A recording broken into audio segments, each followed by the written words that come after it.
नमस्कार, मैं Sanjay Kumar rectal cancer survival हूँ। मैंने अपना सारा इलाज राजीव गांधी कैंसर इंस्टीट्यूट रोहिणी से कराया है। आज मैं इस वीडियो के माध्यम से आपको यह बताना चाहता हूँ कि किसी भी प्रकार का आपको कैंसर डायग्नोस हुआ है तो आप इसमें जल्दीबाजी ना करें। जिस भी राज्य में आप रह रहे हैं, सबसे पहले अपने राज्य में जो सबसे बेस्ट अस्पताल है उसका चयन करें, उसमें देखें कि सारी सुविधाएं हैं कि नहीं। कैंसर का इलाज आधुनिक युग से किया जाता है, आधुनिक पद्धति से किया जाता है, जिसमें डॉक्टर, कीमोथेरेपी, रेडिएशन, सर्जरी की जाती है।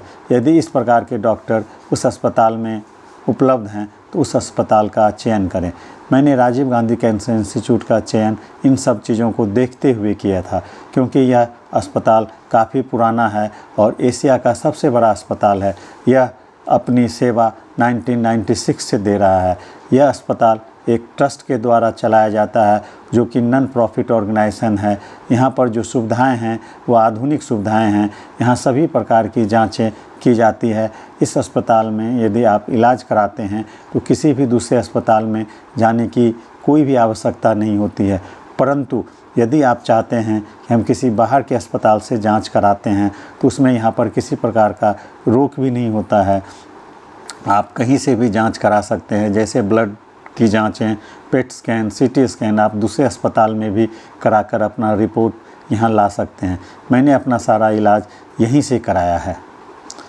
राजीव गांधी कैंसर इंस्टीट्यूट रोहिणी में स्थित है। अब मैं आपको इस वीडियो में यह बताना चाहता हूं कि आप अन्य राज्यों से इस अस्पताल तक आप कैसे पहुंच सकते हैं। सबसे पहले यदि आप वायु मार्ग से आते हैं तो आपको इंदिरा गांधी इंटरनेशनल एयरपोर्ट पर उतरना होगा। आप यदि राज्यों से आते हैं तो Indira Gandhi domestic international airport पर आपको उतरना होगा। यहाँ पर आप उतरकर सड़क मार्ग से और मेट्रो के द्वारा आप यहाँ पहुँच सकते हैं। यदि आप एयरपोर्ट से मेट्रो के द्वारा आना चाहते हैं तो आप मेट्रो के द्वारा यहाँ आ सकते हैं। मेट्रो के लिए आपको रोहिणी वेस्ट उतरना होगा। रोहिणी वेस्ट से वॉकिंग डिस्टेंस पे ये अस्पताल है। यदि आप सड़क मार्ग से आते हैं तो जो दिल्ली के अंदर विभिन्न बस अड्डे बने हैं, जैसे आनंद विहार, सराय रोहिल्ला, उस बस अड्डे पर आप उतरकर मेट्रो से और ऑटो से भी इस अस्पताल में पहुंच सकते हैं। यदि आप सड़क मार्ग को छोड़कर रेल मार्ग से इस अस्पताल में पहुंचना चाहते हैं तो आप नई दिल्ली, पुरानी दिल्ली, आनंद विहार, सराय रोहिल्ला स्टेशन पर उतरकर आप मेट्रो ले सकते हैं। मेट्रो की भी विभिन्न प्रकार की लाइनें हैं, pink line, blue line, yellow line. आप जिस स्टेशन पर उतरेंगे, जो भी मेट्रो वहां पर उपलब्ध है, उस मेट्रो को पकड़कर इंटरचेंज कर आप रोहिणी वेस्ट आ सकते हैं। यदि आप अपना इलाज राजीव गांधी कैंसर इंस्टीट्यूट से कराना चाहते हैं तो आपको जो भी डायग्नोस के पर्चे हैं, जिसमें कि आपने जिस अस्पताल से कराया है, जो भी टेस्ट कराया है, सभी को पर्चे को लेकर अवश्य आए। उसके साथ साथ आप अपना फ़ोटो, आधार कार्ड, पैन कार्ड सारा लेके अवश्य आए, क्योंकि आने से पहले आपको रिसेप्शन काउंटर पे जाना होगा। रिसेप्शन काउंटर पे आपका एक रजिस्ट्रेशन किया जाता है, जिस पे एक आपका आई कार्ड बनाया जाता है। आई कार्ड में आपको एक यूनिक आइडेंटिटी दी जाती है। यूनिक आइडेंटिटी नंबर जो होता है, अब पेशेंट उसी नंबर से जाना जाता है। उससे पहले आपको एक फॉर्म दिया जाएगा। फॉर्म में आप अपना नाम, पता, एड्रेस, फ़ोन नंबर, फ़ोटो सारा देकर आप अपना रजिस्ट्रेशन कर सकते हैं। रजिस्ट्रेशन करने के बाद आप एक ऐप डाउनलोड कर लेंगे। वह एक अस्पताल का ऐप है। उस ऐप को आप डाउनलोड करने में आपका जो नंबर दिया गया है वो नंबर से वो ऐप डाउनलोड हो जाएगा। ऐप डाउनलोड करने के बाद जितनी प्रकार की जो जांचें अस्पताल में की जाएंगी, उनकी सारी रिपोर्टें आपको इस ऐप में मिल जाएगा। यदि आप डॉक्टर का अपॉइंटमेंट भी लेना चाहते हैं, इस ऐप के द्वारा आप डॉक्टर का अपॉइंटमेंट भी ले सकते हैं। यदि आपका बिल कोई भी मिस हो जाता है तो इसमें डाउनलोड की सुविधा होती है। उस डाउनलोड के द्वारा आप उस बिल को भी संभाल कर रख सकते हैं और एक आपको फ़ाइल बन जाएगा। फाइल में सारे डिटेल्स आपके हो जाएंगे। उस डिटेल को लेकर जिस प्रकार की बीमारी है उस डॉक्टर के पास आपको भेजा जाएगा। रजिस्ट्रेशन के बाद आपका एक फ़ाइल बन जाता है और जिस भी प्रकार का कैंसर है उस विभाग में आपको भेजा जाता है। जैसे यदि आपको आंत का कैंसर है तो आंत के विभाग में भेजा जाएगा। आंत के विभाग में जूनियर डॉक्टर्स होते हैं वो सारी रिपोर्टें आपकी चेक करते हैं, फिर आपसे सिम्टम्स पूछते हैं और आपको कौन कौन सी दिक्कतें हो रही हैं वो सारा पूछकर उस फाइल में आपको लिखते हैं और आपके सारे रिपोर्ट्स को उस फाइल में लगाते हैं। फिर आपका बीपी, आपका वज़न सारा लिया जाता है। उसके बाद जो मेन डॉक्टर होते हैं उन डॉक्टर के पास आपको भेजा जाता है। इसमें समय की बचत होती है कि जो सीनियर डॉक्टर्स होते हैं उनको सारा सिम्टम के बारे में पता चल जाता है। उसके बाद वो आपको बताते हैं कि इसके बाद आपको क्या करना है।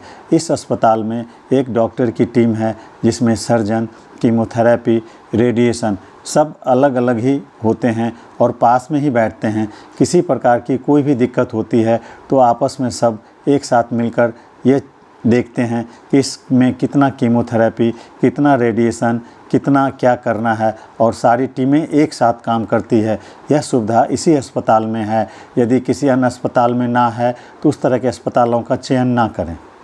राजीव गांधी कैंसर इंस्टीट्यूट में विभिन्न प्रकार की सुविधाएं एक ही छत के नीचे है, जिसमें कि lab, MRI, PET CT, CT scan, ECG, X ray, day care, ICU, NICU, minor OT, general OT सारी सुविधाएं यहाँ पर उपलब्ध हैं।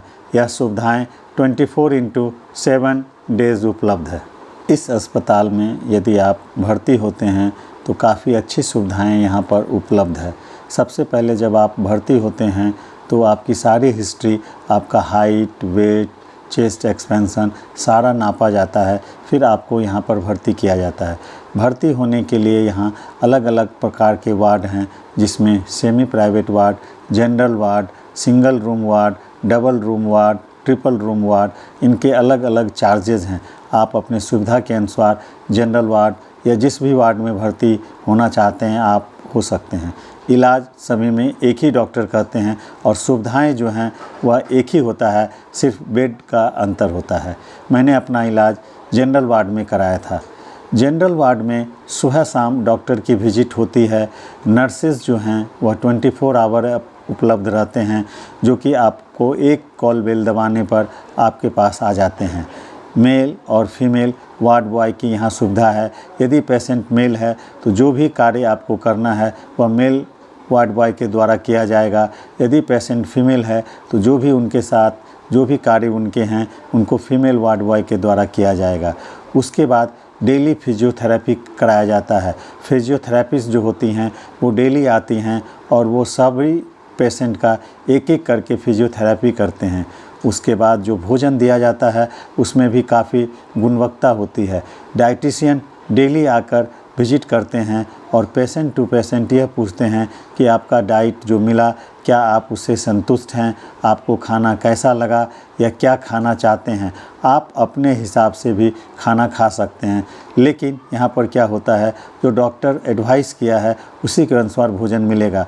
आपको अगर नॉर्मल डाइट है तो नॉर्मल डाइट में ही ऑप्शन दिया जाएगा कि आपको भिंडी खानी है या नहीं खानी है, आपको घिया अच्छा लगता है कि नहीं अच्छा लगता है। जो आपको नॉर्मल डाइट में खाने हैं उसमें जो भी आप चाहें वो आप ले सकते हैं। यहाँ पर विभिन्न प्रकार के जूस भी आपको दिए जाते हैं, नारियल पानी भी दिया जाता है। उसके बाद रात में सभी को 1 कप दूध भी दिया जाता है। उसके बाद जो सैनिटरी वाले होते हैं, साफ़ सफाई के जो सुपरवाइज़र होते हैं, वो भी सुबह शाम आप आकर यह पूछते हैं कि आपका बेड साफ़ हुआ था कि नहीं, फ्लोर क्लीन हुआ था कि नहीं, तकिया का कवर चेंज हुआ था कि नहीं। तो आप बेहिचक कोई भी दिक्कतें हो तो आप उसको बता सकते हैं। यहाँ पर सभी प्रकार के व्हील चेयर भी उपलब्ध हैं। यदि आपको बाथरूम, टॉयलेट जाने में असमर्थता व्यक्त करते हैं तो बेड पर कॉल बेल होता है, कॉल बेल दबाएंगे, वार्ड बॉय आपको ले जाएगा और उन सभी सुविधाओं का आप उपयोग यहाँ पर जनरल वार्ड में भी कर सकते हैं, सेमी प्राइवेट में भी कर सकते हैं और जो सबसे बेस्ट होता है उसमें भी कर सकते हैं। लेकिन डॉक्टर, फिजियोथेरेपिस्ट सारे सेम ही होते हैं। यहाँ पर EWS पेशेंट जो होते हैं, जो दिल्ली के EWS जिनके पास कार्ड होता है यहाँ पर इनका मुफ्त इलाज किया जाता है। EWS पेशेंट के जो वार्ड हैं वो अलग हैं, वह 45 बेड का वार्ड है और 5 बेड का ICU है। तो यहाँ पर जो भी EWS के तहत भर्ती होते हैं उनका मुफ्त इलाज होता है और 25% जो पेशेंट होते हैं उनका OPD में भी मुफ्त इलाज किया जाता है। यह सुविधाएं दिल्ली गवर्नमेंट के द्वारा दी जाती है। कैंसर के इलाज में यह अस्पताल आधुनिक पद्धति का इस्तेमाल करता है, जिसमें कि robotic surgery, cyber knife, tomotherapy के द्वारा यहाँ पर इलाज किया जाता है। इलाज के साथ साथ यहाँ पर शिक्षा के क्षेत्र में भी यह अस्पताल काफ़ी आगे है। यहाँ पर विभिन्न विषयों में PG की पढ़ाई कराई जाती है तथा नर्सों को बार बार ट्रेनिंग देकर उन्हें आधुनिक उपकरण के बारे में भी बताया जाता है। इस अस्पताल में नगद भुगतान के द्वारा इलाज किया जाता है तथा TPA के द्वारा भी इलाज कराया जाता है। राजीव गांधी कैंसर इंस्टीट्यूट में काफ़ी TPA रजिस्टर्ड हैं और बड़ी बड़ी कंपनियां भी इसमें रजिस्टर्ड हैं। यहाँ पर कम से कम 50 से 60 PSU कंपनियां यहाँ पर इन्वॉल्व हैं, जो कि उन कंपनियों के पेशेंट का यहाँ पर इलाज किया जाता है। प्राइवेट और कॉरपोरेट के द्वारा भी यहाँ पर इलाज करवाया जाता है। यहाँ पर काफ़ी यूनिवर्सिटीज़ भी इनरोल हैं, जैसे Delhi university, IIT Delhi, IIT Patna, IGNOU। इन सभी के कर्मचारी का यहाँ पर इलाज कराया जा सकता है। इनके द्वारा काफ़ी TPA भी हैं, जैसे कि RBI, PM fund, CM fund और हाई कोर्ट और IDBI, NABARD और बड़ी बढ़िया जो डोमेस्टिक कंपनियां हैं जैसे इंडिगो। उत्तर भारत का यह पहला अस्पताल राजीव गांधी कैंसर इंस्टीट्यूट है, जहां पर छोटे छोटे बच्चों का जो कैंसर होता है उसके लिए अलग डिपार्टमेंट है। यहाँ पर छोटे बच्चे जो होते हैं जिनको कैंसर हो जाता है उनको अलग से रखा जाता है। वहाँ पर उन बच्चों की सारी सुविधाएं होती है, उनके खेलने के लिए उनके डॉक्टर्स भी अलग होते हैं और यह एशिया का सबसे बड़ा अस्पताल है जहाँ पर यह सुविधा उपलब्ध है। Rajiv Gandhi cancer institute research and innovations में भी काफ़ी आगे हैं। यहाँ पर कैंसर में विभिन्न प्रकार के कैंसरों का शोध किया जाता है तथा उसके रोकथाम और उनके उपचार पर रिसर्च किया जाता है, जो कि अन्य अस्पतालों में नहीं है। यहाँ पर VIP लॉन्स भी हैं, जो कि विदेश के भी पेशेंट आते हैं उनका भी पूरा ख्याल रखा जाता है। उनके लिए अलग व्यवस्था है, उनके भाषा में उनको समझाने के लिए अलग से व्यक्ति हैं जो कि उनकी भाषा में है, उनको समझाते हैं। यहाँ पर इंटरनेशनल पेशेंट्स भी काफ़ी आते हैं। यह सुविधा अधिक अस्पतालों में उपलब्ध नहीं होता है। मैं भी अपना इलाज इसी अस्पताल में कराया था, लेकिन इस अस्पताल में इलाज कराने से पहले मैंने जो सुविधाएं आपको बताई उन सब का मैंने गहन जांच किया था कि यह सुविधाएं सारे उपलब्ध हैं कि नहीं। यदि आपको किसी भी प्रकार का पैसे का अभाव नहीं है तब आप इस अस्पताल का चयन कर सकते हैं, क्योंकि प्राइवेट अस्पताल में गवर्नमेंट अस्पताल की अपेक्षा काफ़ी पैसा लगता है। परंतु पैसे तो लगते हैं, लेकिन इलाज में किसी प्रकार की कोई भी कोताही बरती नहीं जाती है। आप जिस हिसाब से पैसे देते हैं उस हिसाब से सारा जांच आपको होता है। यदि आपके पास पैसे का अभाव है तो आप सरकारी अस्पताल में भी यह इलाज करा सकते हैं। ऐसा नहीं है कि सरकारी अस्पताल में इनका इलाज नहीं होता है। सरकारी अस्पताल में भी सारा इलाज होता है, लेकिन वहाँ पर भीड़ इतनी होती है कि आप कैंसर पेशेंट दौड़ भाग नहीं कर सकता है। यदि आपके पास समय हो और आपका कैंसर अभी ज़्यादा फैला नहीं हो, फर्स्ट स्टेज का कैंसर है, तो आप सरकारी अस्पताल में भी इलाज करा सकते हैं। मैंने अपना इलाज इसी अस्पताल में कराया है और अपना स्वास्थ्य लाभ ले रहा हूँ। यह मेरा अपना अनुभव है, तो मैं आपके सामने अपना अनुभव साझा किया हूँ। धन्यवाद।